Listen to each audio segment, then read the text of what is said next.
All right, it's time to introduce our final guest speaker. Lauren Williams is a Detroit-based designer, researcher, and educator who works with visual and interactive media to understand, critique, and imagine the ways social and economic systems distribute and exercise power over Black life and death. She most recently taught at the University of Michigan's Taubman School of Architecture and Urban Planning and the Digital Studies Institute. Going forward, she's finding ways to align her capacities with revolutionary movements that build toward socioeconomic systems entirely and usher in new dimensions of power and freedom altogether. Last week, she started a new role as Director of Learning and Experience at Liberation in a Generation, a movement support organization imagining a liberated economy. I wrote a case study about Lauren's speculative project, Making Room for Abolition, in chapter 13 of my book. This installation, which was on view at Red Bull Arts in Detroit in 2021, beckons visitors to imagine a world without police and a world after capitalism by engaging with household objects in a dreamlike domestic space. I've been following Lauren's critical and poetic work for years, and I'm delighted to welcome her to the podium. And following her talk, Christy will moderate the Q&A. Welcome, Lauren.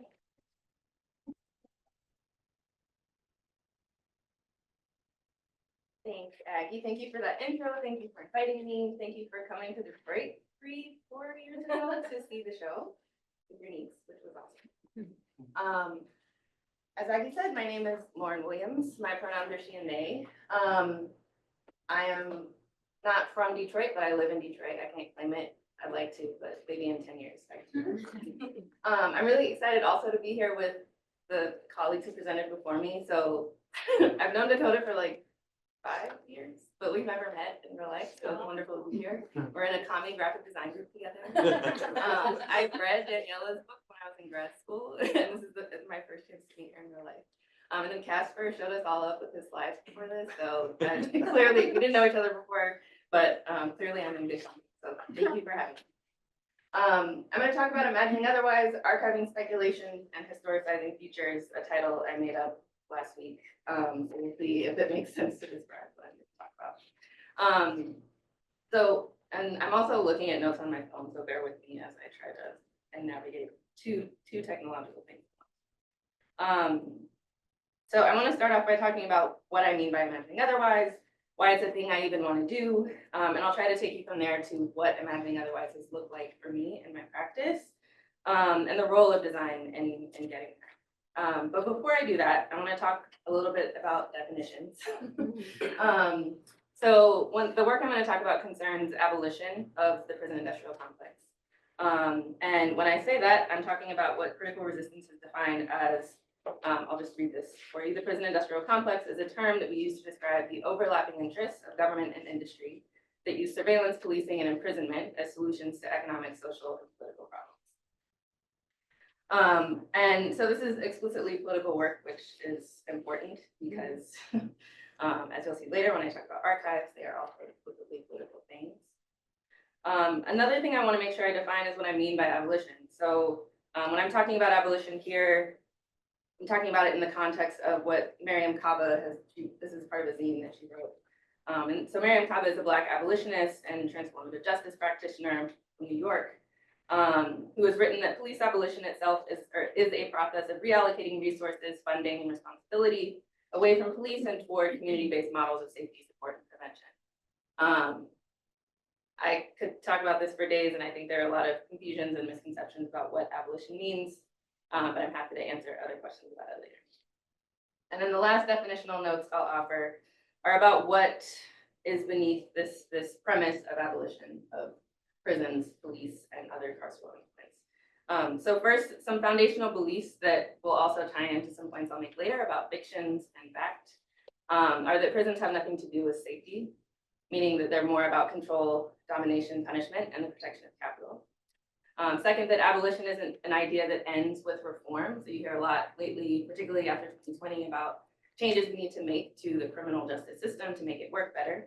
But abolition and the beliefs that I hold just don't make space for that. In part because a lot of times reforms are creating situations where these institutions become even further entrenched than they were before.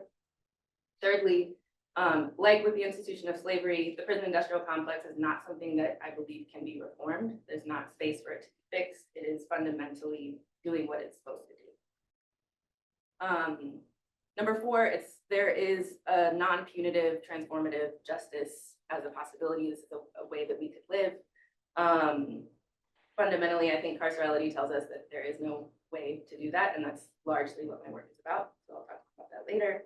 And then lastly, abolition doesn't necessarily have an answer yet for every possible situation of harm. And that what the prison industrial complex promises is a catch-all solution of either policing or throwing people in prison to solve everything from like, innocuous marijuana use or sale to murder or, any scale of harm in between that range. And that isn't actually a solution for every situation of harm, is the other reality.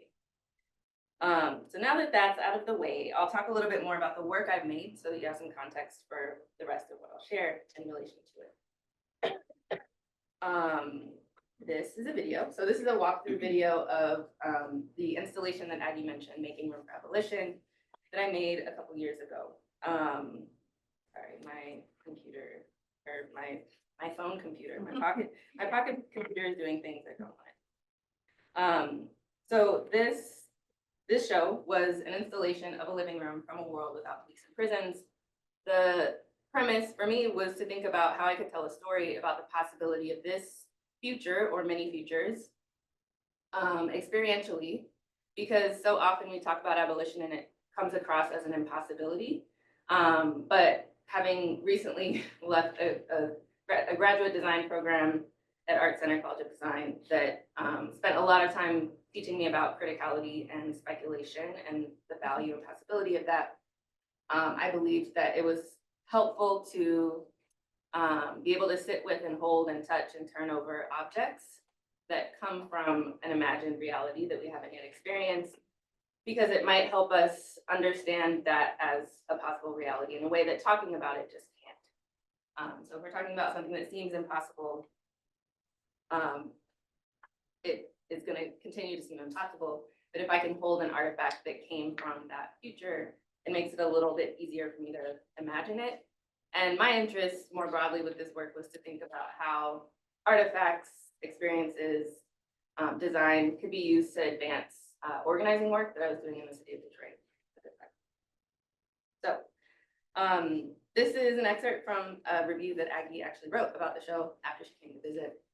And so I think that for me, the objects in the room are the main focus of the show. So the walkthrough that you saw went through 3 spaces. There is significance to the spatial elements of the room. But today I'm going to focus on talking a little bit more about the artifacts themselves, because those are the things that for me contain stories. So you might be wondering, like, why am I talking about home?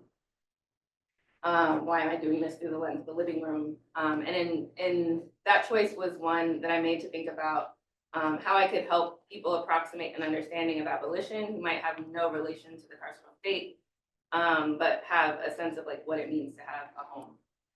And we all keep things in our homes that tell stories about who we are, what we value, who our families are. We keep trash around that gives evidence of sort of what our lives are outside of home. And so I was thinking about home as a sort of container for stories.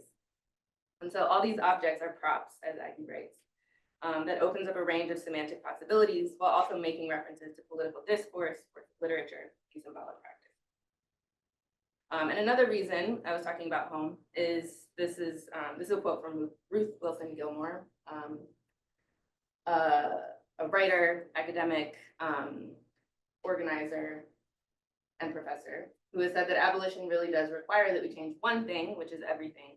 Meaning when we talk about abolition, even though I started by talking about the carceral state, prisons, police, those are the main infrastructures or like visible evidence of those systems. But in reality, carcerality is a cultural practice or a set of cultural practices, a set of beliefs, ways of interacting with each other, ways of caring for each other or not caring for each other.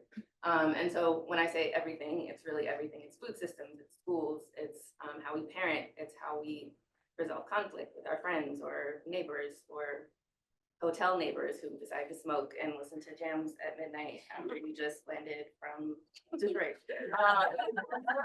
So moving on. So I want to talk a little bit about how I got to this place of what I call imagining otherwise, which is not a term I created. But imagining beyond this like carceral reality that we inhabit. I'm going to talk a little bit about what I'm responding to and what I'm trying to accomplish in doing so. And to get there, I'll just say that I spend a lot of time thinking about fiction and reality and the very extremely thin line between them in my practice in general, but this is especially true in the context of, I think the work that I've done that considers like our present political reality reaching back to like whenever Trump started doing Trump stuff.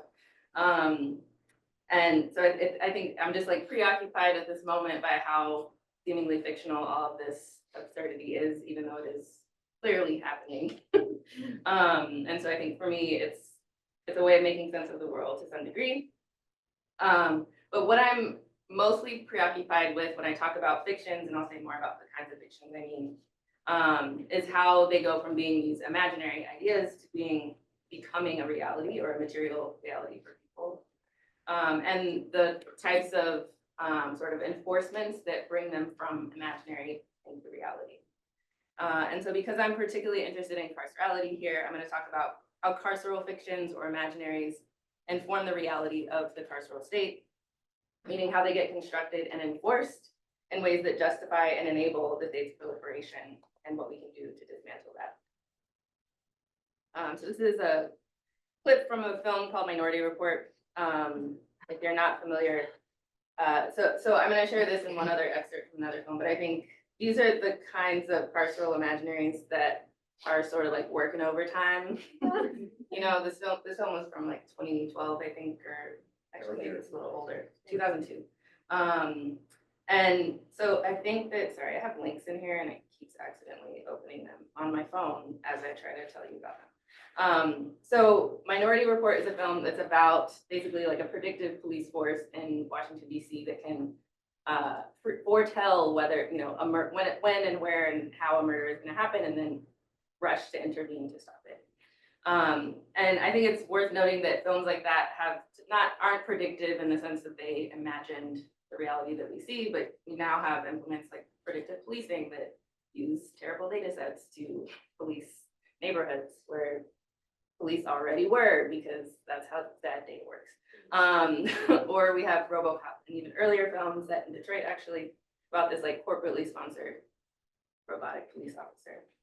And so we have all these representations in popular media of how carceral logics can bear themselves out in even worse ways. But it's pretty rare that we see more liberatory features or less carceral features depicted.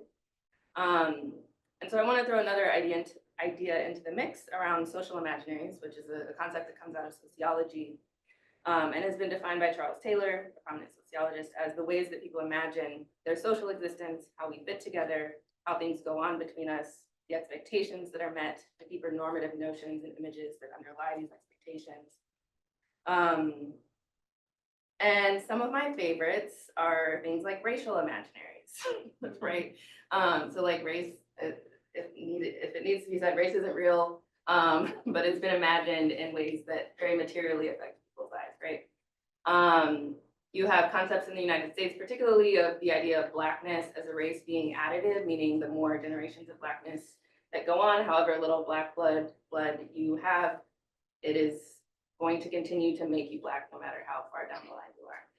And indigeneity has been imagined as a disappearing or diminishing racial identity, meaning that indigenous people become less indigenous over generations of mixing, both of which functioned to support capitalism in the sense that Black people were maintained as property as long as the law stated that they could be held as such, and indigenous people, their claims to land were lost because their indigeneity was lost over time, right? There's other imaginaries, social imaginaries, like geographic imaginaries.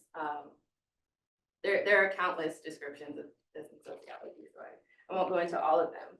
But my point here, and the thing that I want to sort of use to frame the rest of what I'll say, is that when enough people get together to start operating based on social imaginaries, it doesn't really matter if they're real or not.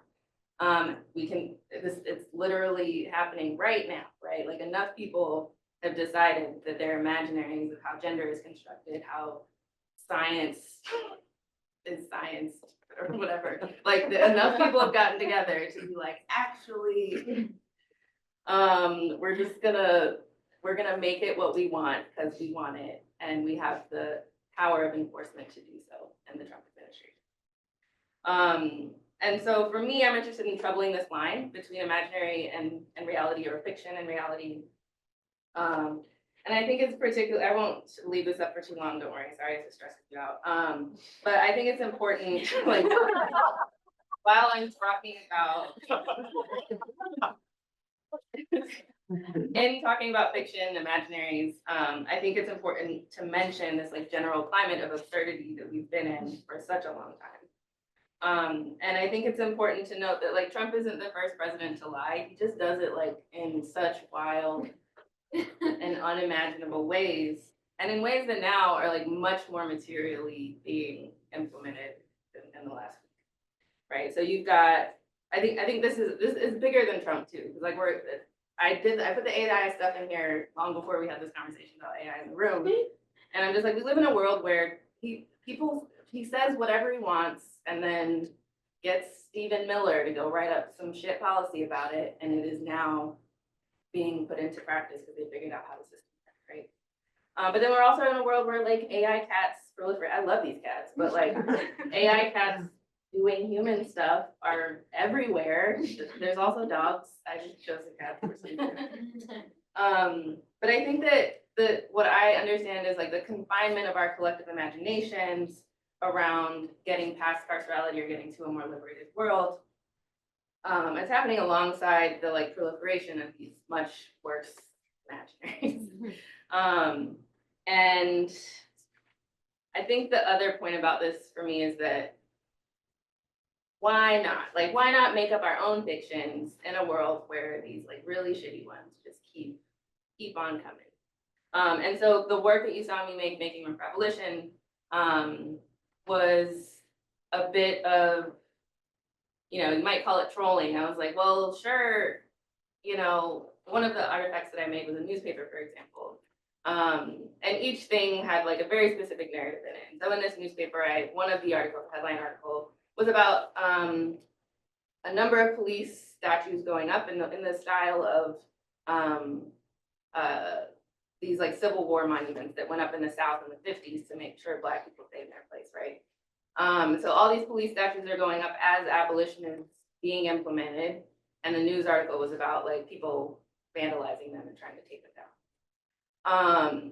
And so I'm kind of trolling like our present reality, pulling facts out of like contemporary politics at the time that I made this around what was happening with monuments in the South.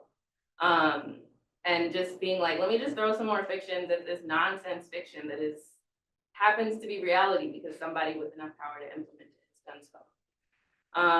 And so that's one way to interpret the show. I didn't frame it that way as I was making it, but I'm sort of retrospectively thinking about it in this way. And then Making Room started to expand 3 years later, 2 years-ish later.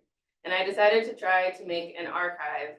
Using that loosely, please don't come for me if you're a librarian or archivist here. I decided to make a digital archive of the artifacts that were in the show.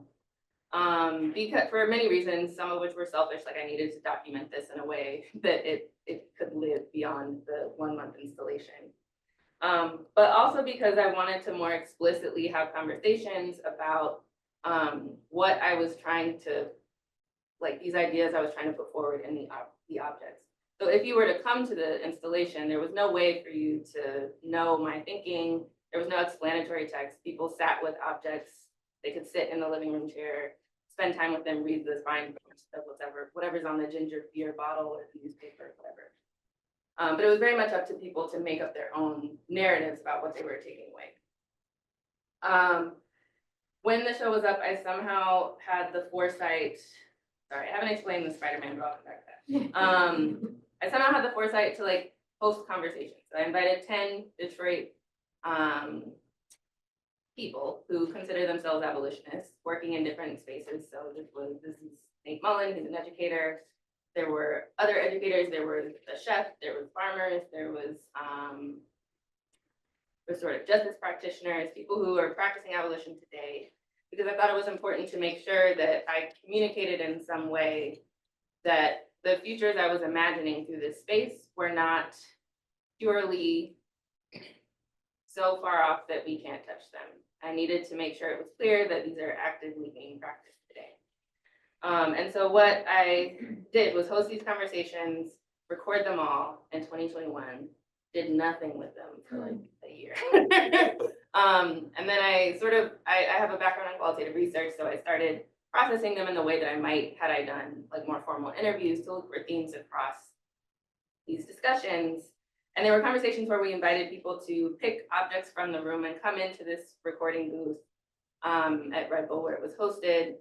And we would talk about their work. We would also talk about the imagined object that they picked up and how that related to their present reality and what was going on in the world around them. And so I ended up with a set of like roughly 6 themes that came out of these conversations. And over time, and once I got money and all that stuff, I finally took all the audio and began writing these long form essays that I later turned into a podcast. I like calling them audio essays better because it sounds less annoying. It's not like me sitting at my friends. It's a scripted narrative piece of art. Limited 6-episode series. Find it anywhere you get your podcasts. But this was a much more direct way for me of placing in contradiction to one another the carceral fictions that I was trying to challenge through the making work of Making Revolution with these abolitionist imaginaries that I was putting forth with the speculative objects. And so that's what the Spider-Man is about. I was just like, so part of my sort of theory of change, if you want to call it that, is like, how can I populate the world with as many challenges to these carceral imaginaries as possible? Whether they're imaginary or not doesn't matter to me. I think it's doing what I want it to do. I'm not going to read all of these, but these are some examples of the types of carceral fictions that emerge in these stories and that become sort of the foundational thematic structure for the essays. And so, for example, number 1, police produce safety and protect people from harm. Spoiler alert, they don't do that. And so on the flip side, you have this narrative that comes through in some of the discussions, which is that police actually escalate violence and usually, if only, intervene after harm happens. And there's many others. There are some that are probably going to seem outlandish to people, which is kind of the point. For example, time is only ever linear. This is something that came up a lot in our conversations, particularly talking about nature and the ways that nature remembers, the pace of human life compared to nature, things like that.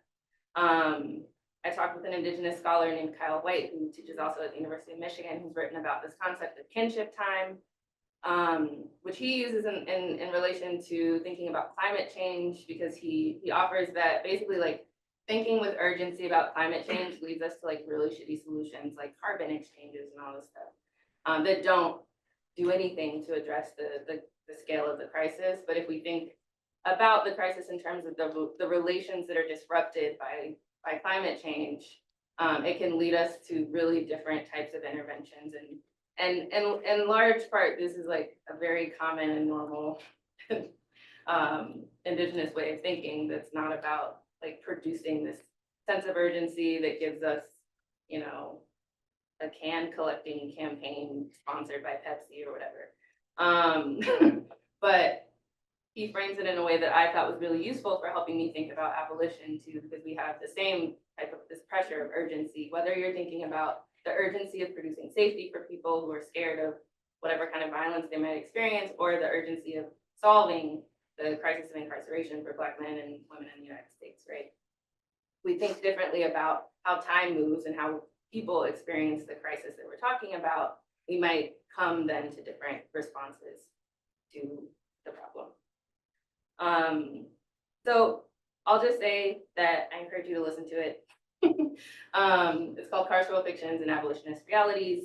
There are episodes about nature. We talk a lot about water. Detroit is a place where water is a problem for flooding reasons, but also for quality of water reasons. We talk about land, another topic that's really central in Detroit, which is a majority Black city, but one that's been shaped by, segregation, redlining, and today by this influx of investment that's sort of predicated on the vast emptiness of available terra nullius in Detroit. I talk a lot about Palestine because this was happening alongside the genocide. And so I'm really in this work trying to draw relationships between the imaginaries that I made, these present realities that people are experiencing, and this sort of like connective tissue of what on earth they have to do with each other and why. And the last piece that's in these is, these will just run in the background. So the last piece that's in these is also these like short dispatches, I've called them, from an abolitionist feature. So on the far left, you're seeing one of them. This is a graphic novel called Chrysanthemum City that was in the installation. It was made by a friend named Glenn Miles, not me. And so in each episode, what you hear as an interlude somewhere in the episode is a short fiction about the world, which is not, there was no explanatory anything in the original installation.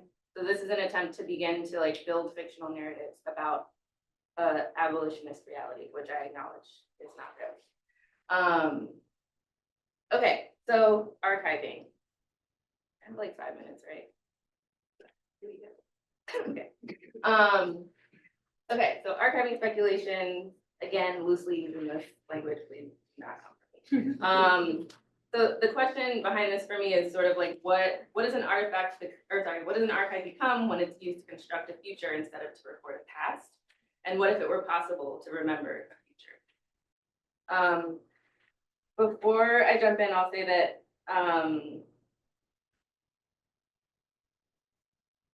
I moved, so this was, I think I explained the timeline a bit strangely, but essentially the show was in 2021.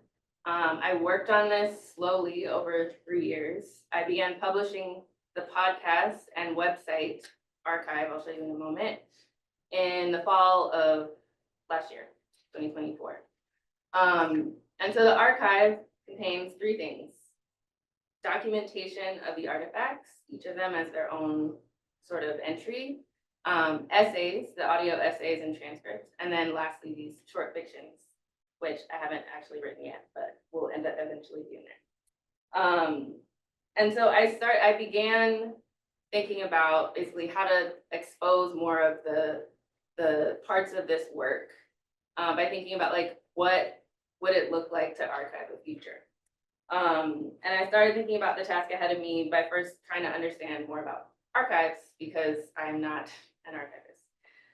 And so I started reading a bunch of references, but I really started looking into sort of radical archiving or critical archival practices because I knew fundamentally that archives usually aren't kind to the stories that I was interested in. And so I was particularly, this particular writer, Amaka Okechukwu, I found her work really helpful in thinking about not just what it means to have a radical archive or to produce radical archives, but because so much of what I was reading, I think, so much of what I found really was just, it was talking about collecting new things or collecting things that have been ignored. Someone mentioned, maybe it was you, Daniela, about the absence of things being really a presence in archives. So much of what I was reading was about that. It was like, oh, we need Black stuff in archives, or we need stuff from the queer community in archives, or we need whatever it may be, which is like somebody's work, that's not me. So I was like, how do I think about constructing an archive with future material in the ways that I want to? And I found some of her writing really helpful. So first, I think one thing that she's naming here, which is I think obvious, but I'll say it for the sake of saying it, is that archives are not politically neutral, and nor is archival work. So she's talking here about this concept of like what's missing that needs to be collected. But then she also says that they're institutions that possess power in their ability to shape the historical record and play a role in the construction of historical mythologies of nations and places. And so as a brief intermediary about time, this is a quote from Toni Morrison. I've never seen audio or video of her giving this lecture, but I've seen this quote a bunch and I love it because I think it helps to tie together the ways I think about the future and what happens with archival work around the past. So she says, the active imagination is bound up with memory. And she talks about the Mississippi River. She says they straightened it out in places to make room for houses and livable acreage. Occasionally, though, the river floods.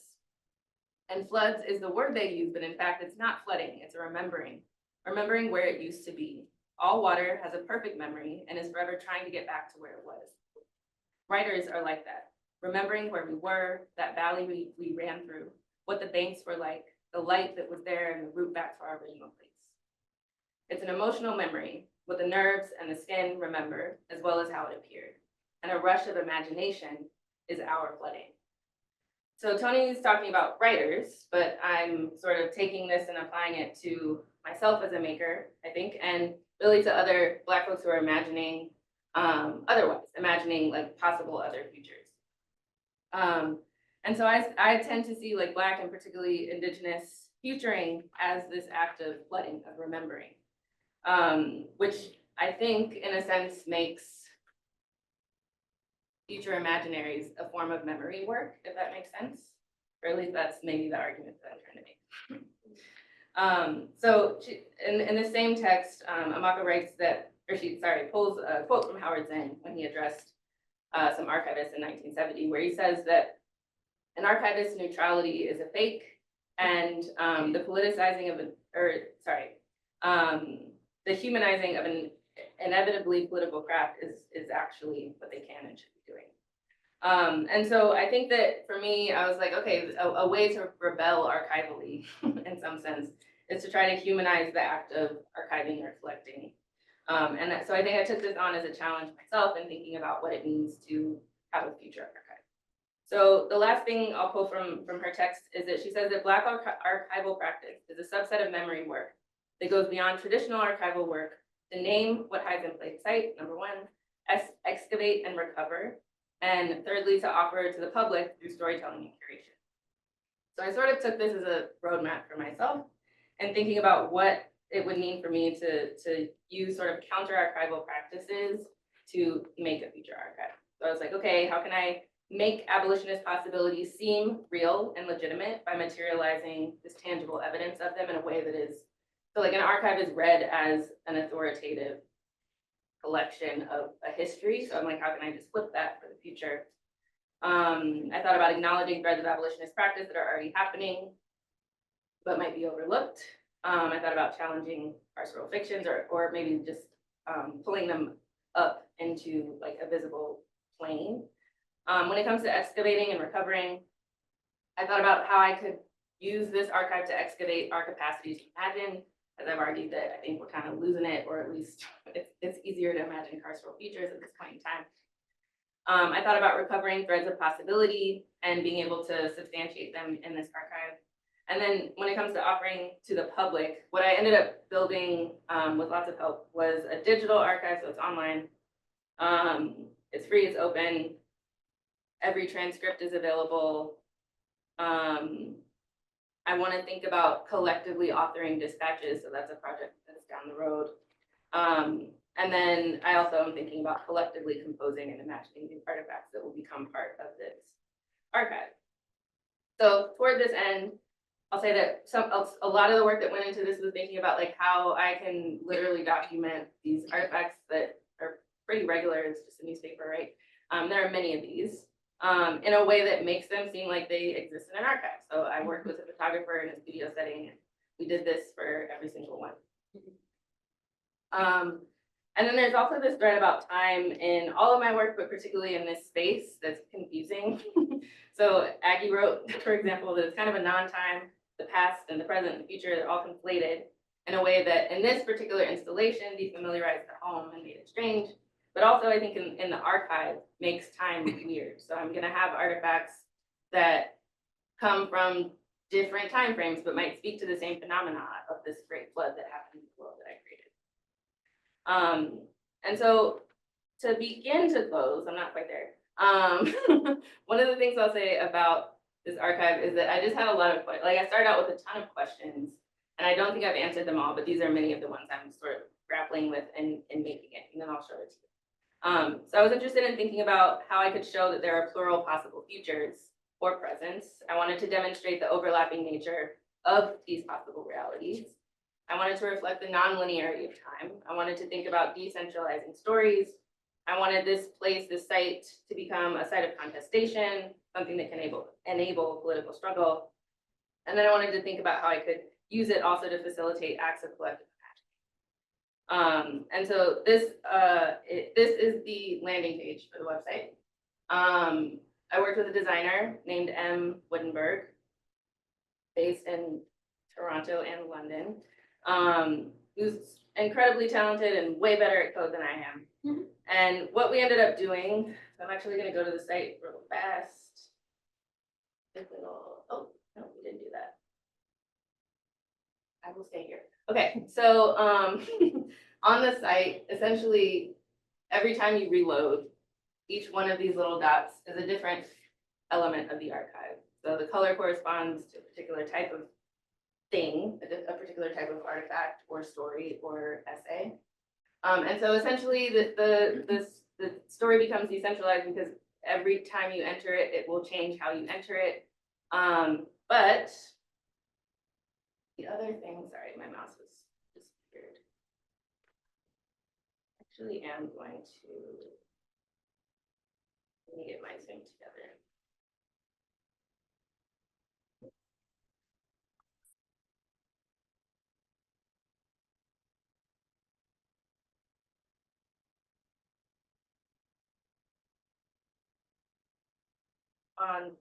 Yeah, well, it should be on Safari. Let me see. Here we go. Okay, so this is the site. I'll do this over again. So if you enter, it's decentralized. There's stuff. So if you hover, you can see what so this is the Chrysanthemum City graphic novel. This is one of the audio essays. And so if I were to, when I think about decentralizing, what we try to do is build something where even if I go to this page to listen to an essay, so I could press play and listen to the entire essay and read along. But I could also see what related artifacts have some relationship with this article. And so then I can open up the water steward maps, but I could also, there's another thing here, there's a uniform jacket. So I can continue sort of like exponentially finding these relationships between artifacts and back and forth. I can see that this relates to another essay and continue to like sort of navigate myself through the database in a way that is relatively decentralized, not complete. It's not complete in that sense. I think there's some linearity just because of how websites work. But our goal is to think about how to shift the way that you navigate through space, digital space and time. And the last thing I will show you is, oh, that is the last thing I'll show you. So makingroom.online is where you can see this if you want to play around with it. And you can also find the podcast anywhere you find podcasts. I think the best way to get a sense of what I'm talking about is see it and play around with it. So if you want to do that while we're having the Q&A, feel free. And that is it. Thank you very much.